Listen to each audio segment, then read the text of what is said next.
Hi guys, welcome back to my channel. Thank you so much for coming back and watching my videos.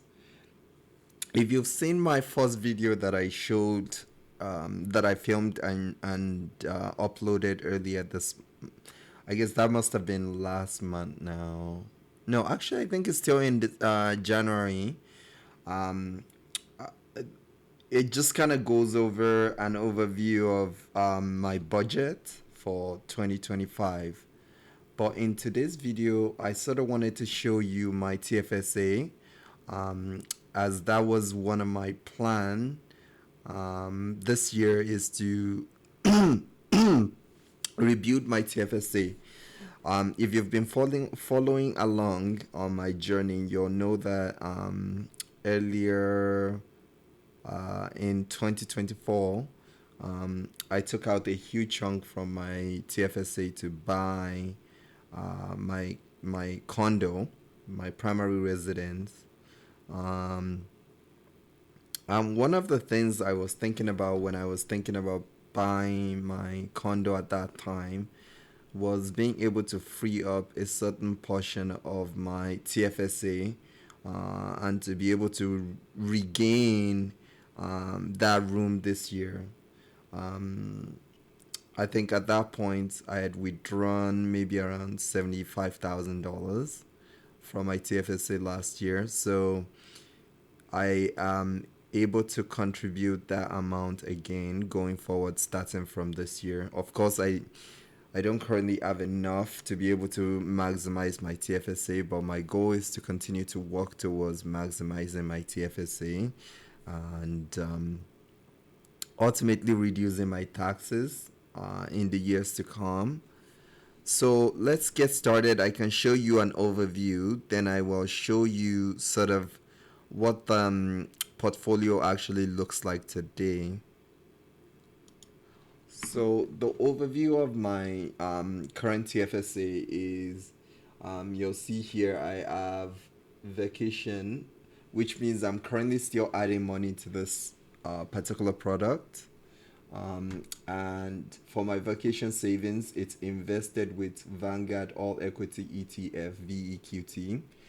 And this is an invested product. You'll know, I'll go over more why I have some invested and some saved as I go along in this video. 1 month emergency savings, that is invested in XEQT, and you can see the amount of shares I currently have. For my long-term emergency savings, I invested certain certain portions of my long-term emergency savings, and certain portions of it is saved. So this is the saved portion, which currently have about 11,000 plus, and my long-term emergency savings, emergency savings. This is the invested portion. You'll see that there's a saved version, which is invested in HISA, and the invested portion of it is invested in ZEQT. Um, I guess one of my new financial philosophy is that when you're investing for emergency savings, it isn't always necessary to invest to save all of that emergency savings.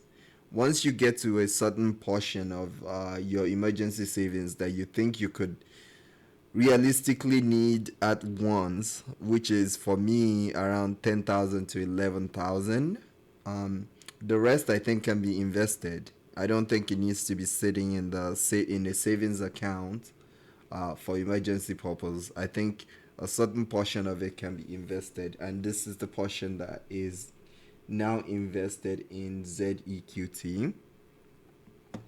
Um, my housing emergency savings, this is also very similar to my long-term emergency savings. My long-term emergency savings, if you saw my earlier video, I explained that that is more for like in case I lose my job, or certain situations where it's basically out of my control, out of my ability to be able to make adjustments. That's what that is for. However, my housing emergency savings is primarily just for housing purposes, or things that need to be fixed in the house. So you'll see here the this first part says housing emergency savings. I'm adding money to this portion, so it is invested. Don't pay attention to this number so far, because I will show you the actual numbers in my TFSA. Um, the housing emergency savings. This portion, you'll see that this one says add money to. That means I'm still currently investing in this portion. And then the housing emergency savings saved. This portion is currently just $10,000. I don't think I will need more than $10,000 at once if I ever have any issues. So the rest of it is being invested. And now um, emergency grocery CSFA, that one is saved. And then emergency grocery, a portion of it is also invested.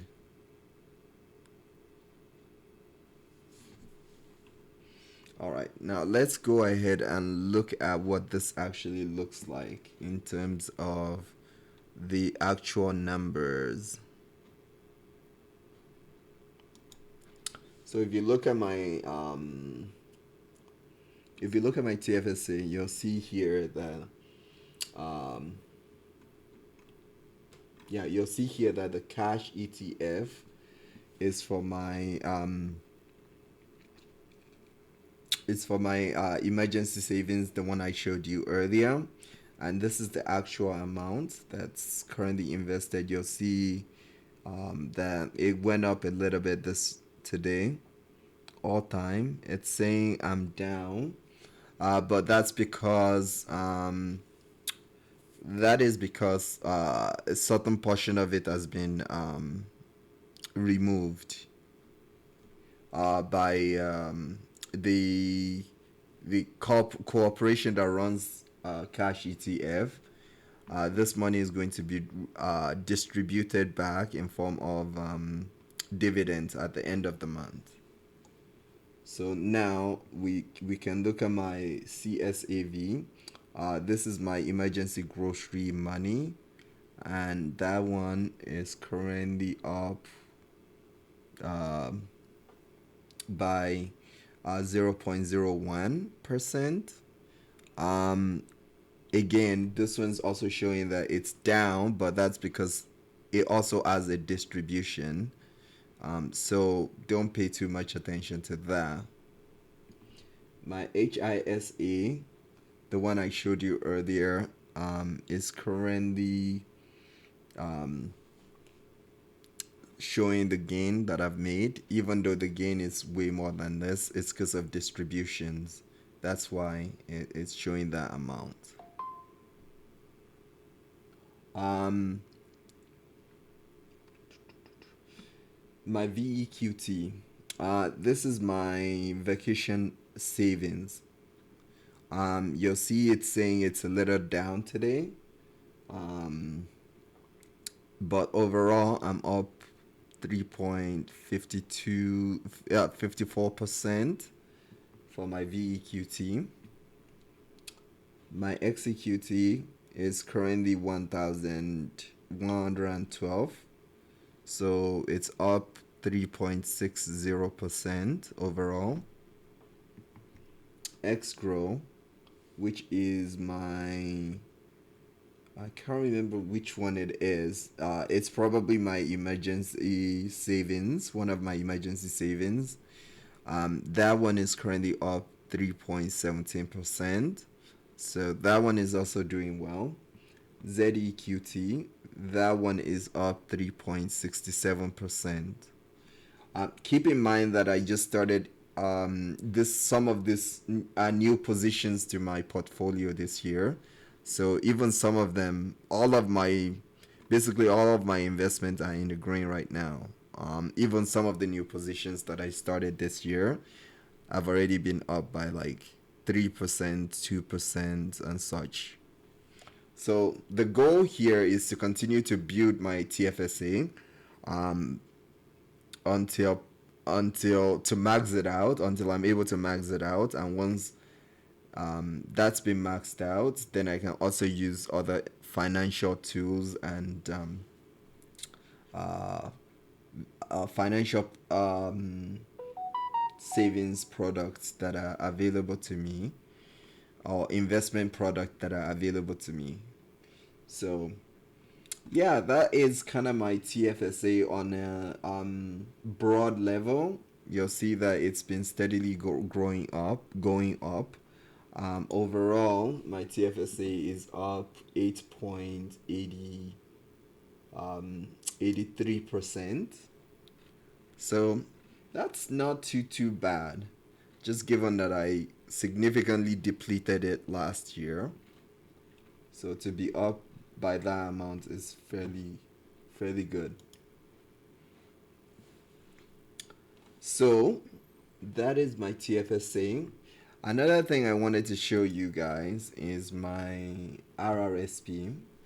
If you've seen my videos in the past, you'll know that my RRSP is just a product that I moved over when I started investing from CIBC, I believe. Yeah, I think it was CIBC or Simply Financial. Either one of those financial institutions is where I moved this money from. And you'll know, if you're looking at this, that all time this TFSA has done really quite well. It's up 41.26%, 29%. Um, that is over $2,000 is what I've gained over time. And this portfolio was started, I think, in 2023. Yeah, it was started in 2023. And it's already been able to grow by that amount. So, when you pick financial product that is very viable and that's very sound, this is the kind of result that you can expect. So I'm not even being aggressive in this portfolio because again this particular portfolio is a long term portfolio for me. It's part of my retirement savings. So the goal here is to be able to gradually increase or grow this portfolio. But of course, the market has been doing very well lately, so it's been able to be grown by a significant amount, which I'm quite thankful for. So that is my RRSP portfolio.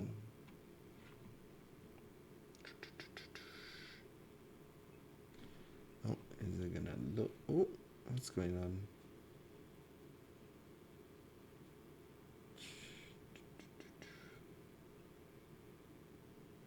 All right. So that is my RRSP portfolio. You'll see that I've completely depleted all my non-registered accounts because I'm just focusing on maximizing um, my tax savings going forward at this point. I mean, if I have that much room in my TFSA, I might as well use it and not invest in non-registered accounts at this point. My cash account is currently holding this amount. So you'll see my my grocery money for the month, my farm money, my 1 month emergency savings. This is the other portion of my 1 month emergency savings that you don't see. That's not reflected in the portion that's invested.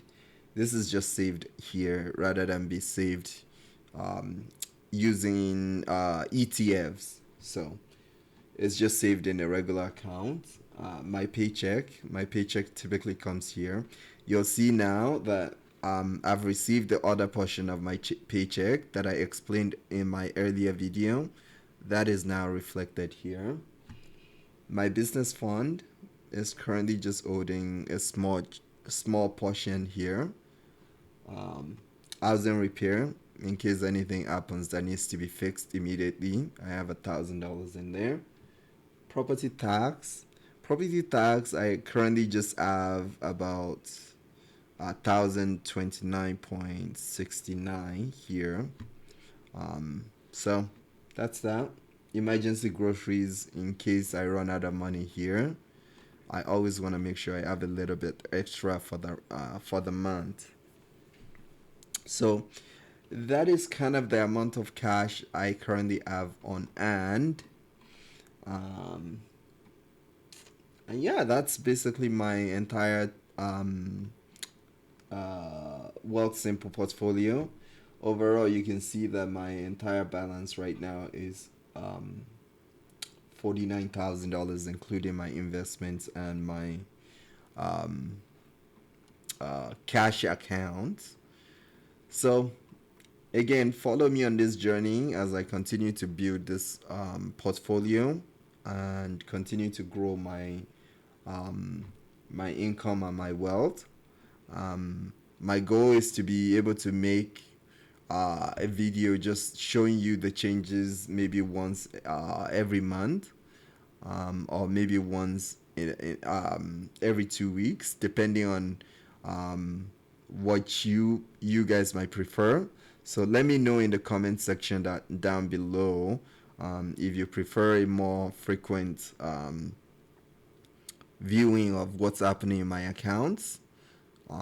I can definitely make that happen. But if you would also like a once in a month overview, I can do that as well. So let me know in the comment section down below which you would prefer. All right. Thank you so much for watching my video today. I hope you will join me again in my next video. Bye.